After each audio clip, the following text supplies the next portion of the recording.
Para quem está procurando uma impressora 3D robusta, com altas temperaturas no bico e na mesa, e também com cabine aquecida, no vídeo de hoje nós vamos falar sobre a Kid Plus 4.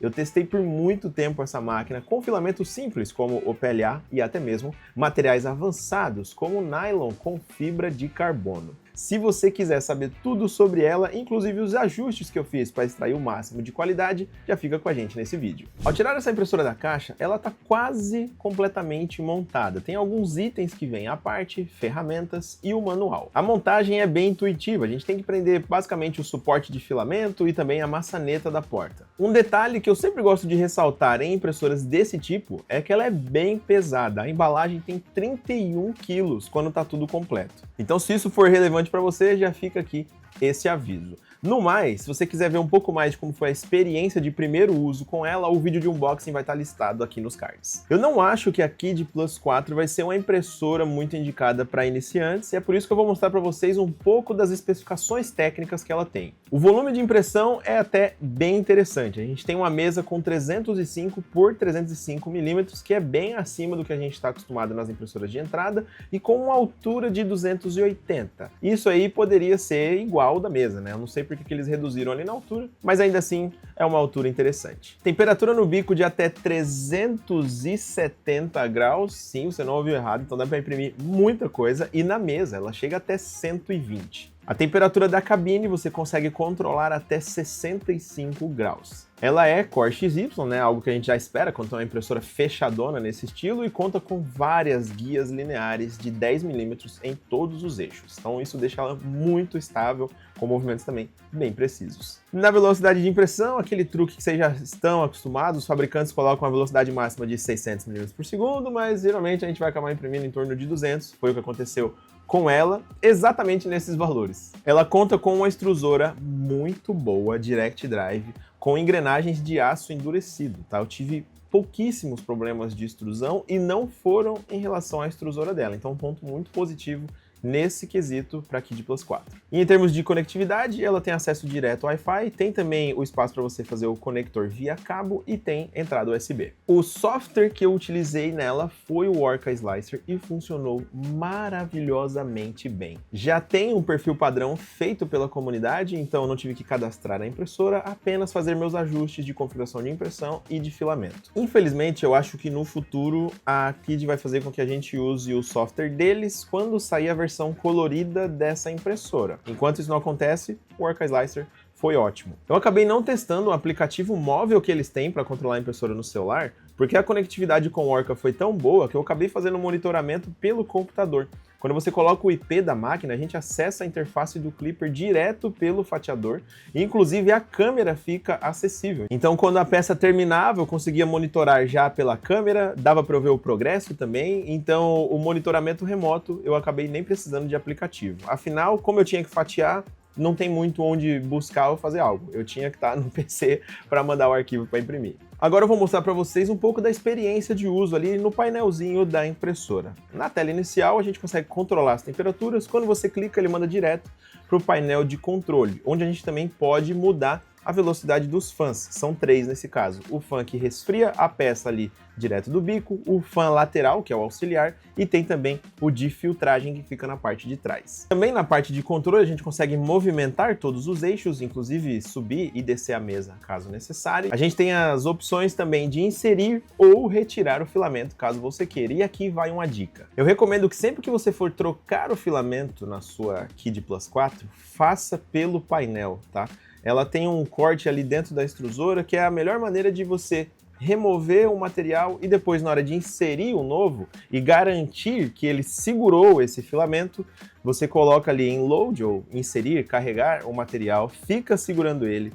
Quando a temperatura chegar no nível necessário que você selecionou, aí sim a extrusora começa a puxar automaticamente. Mas se você não garantir que ela está segurando, pode ser que o filamento fique solto e a impressão comece sem material. Nessa aba de documentos ficam as impressões que a gente já fez. Eu nem conectei pendrive nela porque localmente eu já conseguia mandar ali via Wi-Fi. Na parte de ferramentas tem algumas coisas importantes como o nivelamento da mesa e o reset da plataforma, que já eu falo para vocês para que eu usei. E nas demais configurações tem coisas de idioma e outras coisas que você também consegue alterar na sua impressora, como também configurar o Wi-Fi caso necessário. Antes da gente falar sobre alguns ajustes que eu precisei fazer nela, se você está curtindo essa análise, já se inscreva aqui no canal para você não perder as outras novidades, próximos reviews que a gente faça, tudo sobre o mundo da impressão 3D você vai ver aqui no nosso canal. Então já se inscreve aí, deixa seu like. Logo no início dos meus testes com a Quid Plus 4, eu identifiquei que a primeira camada estava ficando muito esmagada. Então eu pensei que pudesse ser o nivelamento da mesa, já que às vezes ela pode estar muito desnivelada e mesmo o automático não consegue fazer o serviço completo. Por isso até que tem aquela opção já no painel dela de Platform Reset, que é para a gente resetar o nivelamento da mesa, algo nesse sentido. Então você vai colocar ela para rodar um script onde ela vai fazer medições na mesa e você manualmente vai alterar essas manoplas que ficam na parte de baixo e depois você trava com uma porca. Então eu fiz isso, melhorou muito o nivelamento, ele ficou por igual, mas o bico ainda ficava muito próximo da mesa. Então no fatiador eu ajustei o Z-Offset, que ficou em 0.14. E aí sim, a gente começou a ter ótimas primeiras camadas, mas eu precisei fazer todo esse processinho para poder chegar nesse resultado. Um outro ajuste, que eu também vou comentar um pouquinho mais agora que a gente vai falar sobre filamentos, é que para imprimir o filamento PLA, eu tive que tirar a tampa de vidro dela e sempre manter a porta aberta. Ela fica muito quente com tudo fechado e estava entupindo a extrusora. Quando eu abri tudo e deixei a ventilação correr, não tive mais problemas com o PLA. Vamos aproveitar que eu dei essa dica para vocês e já vamos falar dos filamentos. Como vocês podem ver, eu fiz várias impressões incríveis com PLA nela, incluindo o filamento comum e o PLA Silk. Ambos os resultados ficaram ótimos, mas mesmo o Silk ficou sensacional e eu usei temperaturas padrão que a gente já está acostumado em vários fatiadores, 220 graus, não precisei ficar alterando, e no Silk eu usei 230 para manter o aspecto de metal, para deixar o brilho um pouco mais destacado nesse tipo de filamento. Na mesa a 60 graus a gente teve uma aderência muito boa e aí todas essas peças que vocês estão vendo eu imprimi na Quid Plus 4 foram excelentes. Inclusive praticamente todas as peças feitas em PLA na Quid Plus 4 nós fizemos com os filamentos da STLFlix. Esses silks maravilhosos que vocês viram, as outras impressões também com filamentos básicos que ficaram excelentes, foram com os materiais deles. Eu vou deixar o link para os filamentos da STLFlix também na descrição. E no final do vídeo, comenta qual foi a impressão mais legal que você viu em todos os meus testes. No PETG, a princípio, eu imprimi um vaso, depois imprimi uma pecinha mais simples e estava super bem estável. Mesmo com a impressora fechada, não tinha nenhum problema de entupimento, então estava bem tranquilo. Porém, quando eu imprimi esse sapinho, que é uma peça um pouco mais complicada, é um articulado, tem um overhang ali na frente, aí destacou um problema do perfil padrão de PETG que tem no Orca Slicer. A gente precisa ativar o resfriamento do fan lateral. Não totalmente, mas uma parcela. Então eu coloquei em 30%. E olha a diferença que fez na segunda impressão. Então se você vai utilizar filamento PETG na Quid Plus 4 em peças detalhadas, artísticas, é interessante ativar esse resfriamento. Se não for o caso, se forem peças mais retas, talvez você nem sinta falta disso, tá?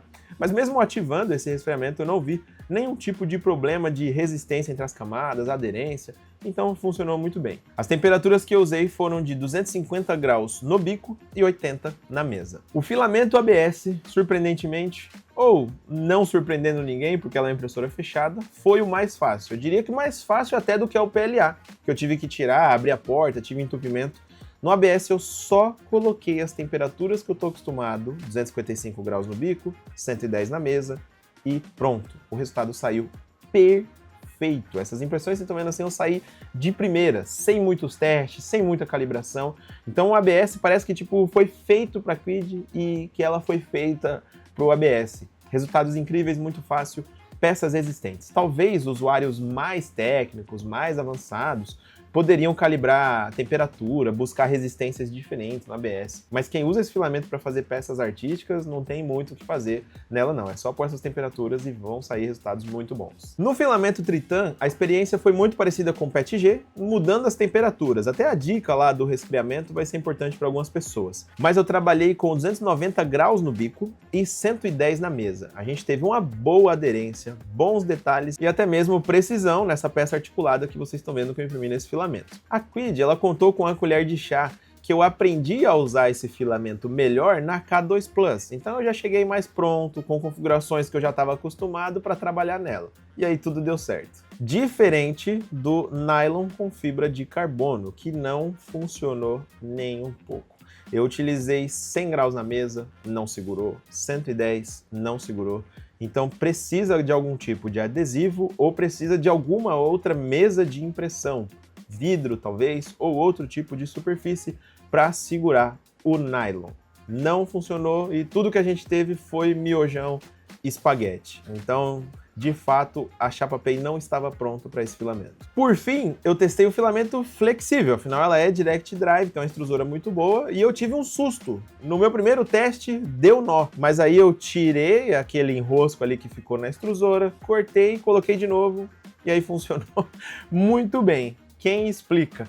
No fim, acabou que a gente teve bons resultados. Eu imprimi 2 peças de teste, uma bolinha de tênis e esse soprador de pó, que a nossa equipe aqui de filmmaking ficou até impressionado, porque ele dá para você fazer limpeza de lentes de câmeras ou outros eletrônicos mais delicados. Aí a gente resolve esse problema com a impressão 3D. Eu achei esse arquivo muito interessante. Para imprimir com um pouquinho mais de qualidade e também confiança no TPU, eu usei 225 graus no bico, 40 na mesa, já tive uma aderência muito boa, e reduzi a velocidade máxima volumétrica para 3 milímetros cúbicos por segundo, para que a velocidade fosse mais controlada nesse filamento, para evitar novos nós ali na extrusora. Se você, depois de todos esses testes, ajustes nesses filamentos, por exemplo, o flexível, que foi um pouquinho mais chatinho de encontrar os parâmetros ideal, você fica se perguntando se tem uma oportunidade para você se tornar um especialista em fatiamento, especialista em materiais de impressão 3D, saiba que eu estou deixando na descrição o link para o nosso curso, o método Impressão Sem Medo, onde tem tudo que eu sei, tudo que eu faço ao receber uma impressora nova e também materiais novos para se testar. E ele está em oferta especial, graças ao aniversário da STLFlix, R$ 499 até dia 18 de junho, um preço já mais feito antes, então aproveita essa oferta. Inclusive, nesse aniversário da STLFlix está rolando uma oferta de assinatura de 3 anos, onde você tem acesso completo à plataforma, todos os modelos e todos os cursos da STL Academy, incluindo Impressão Sem Medo e mais outros 6 de pintura, de modelagem, desenvolvimento de produto, entre outros. Tudo isso por R$ 1.990, eu vou deixar o link dessa oferta também na descrição. Vamos a uma conclusão aqui do nosso review. A Kid Plus 4 definitivamente não é uma impressora para iniciantes. Já falei isso e depois de ter testado ela completamente, essa é a minha opinião. Ela vai ser uma impressora muito interessante para usuários mais avançados, ou mesmo quem está entrando agora na impressão 3D, pelo menos tem objetivos mais técnicos. Quer imprimir com materiais diferentes, que atinjam temperaturas mais altas. Aí sim, ela vai ser uma impressora super indicada. O problema é que a plataforma de impressão dela não me parece ser compatível com esse objetivo. Afinal, no nylon já não funcionou muito bem e eu sei que em alguns outros materiais também não iam funcionar. Porque em filamentos mais avançados, a plataforma de impressão, ela, além da temperatura, também vai ter um papel essencial para segurar a nossa impressão ali na primeira camada. Então eu acho que talvez o pessoal da Quid poderia ter considerado um pouquinho mais esse fator e ter pensado em opções diferentes de plataforma talvez, ou ter mandado uma outra plataforma que atinja esses materiais mais avançados. Trazer uma Chapa Pay que é excelente para PETG e PLA, mas não tão boa para filamentos de alta temperatura, para mim me parece um pouco incompatível com a capacidade que ela tem. Ela acabou se tornando uma impressora super robusta, e isso inclusive deixou ela um pouco mais cara, mas tem um fator determinante ali do projeto original que não está preparado para todo esse potencial. Pelo menos é a minha opinião. Apesar desse ponto negativo da mesa, é algo também que a gente consegue resolver com certa facilidade comprando uma plataforma diferente de impressão. Então, deixando isso de lado, a gente teve uma experiência excelente. E não dá para tirar da Quid Plus 4 que ela teve um desempenho ótimo nos filamentos mais comuns do mercado, PLA e ABS. Então foi uma experiência super tranquila com os dois, a gente teve resultados incríveis como vocês viram. E tem um outro fator que eu achei muito positivo, o volume de impressão. Ela não é das maiores, mas ela já é maior do que o padrão. Então teve algumas impressões aqui que eu precisei de um volume maior, como por exemplo os adereços daquela Casa Pet, que eu também vou deixar listado aí nos cards para você ver. Eu imprimi na Quid e saiu super bem no volume de impressão da mesa dela ali, couberam todas as peças de uma vez só. E esse ponto do volume talvez seja um dos diferenciais, além da capacidade técnica dela, quando a gente compara com outras impressoras parecidas, como por exemplo uma P1S que está numa faixa similar de valor. Comenta aí o que você achou desses pontos que eu levantei e também, se baseado na minha análise, você tem uma opinião um pouco diferente. Quero saber o que vocês acharam da Kid Plus 4. No fim, espero ver vocês nos próximos vídeos. Na descrição tem link para nossas redes sociais para você acompanhar todos os bastidores de todas as análises que acontecem aqui no canal. Vejo vocês por lá e nos próximos vídeos. Valeu!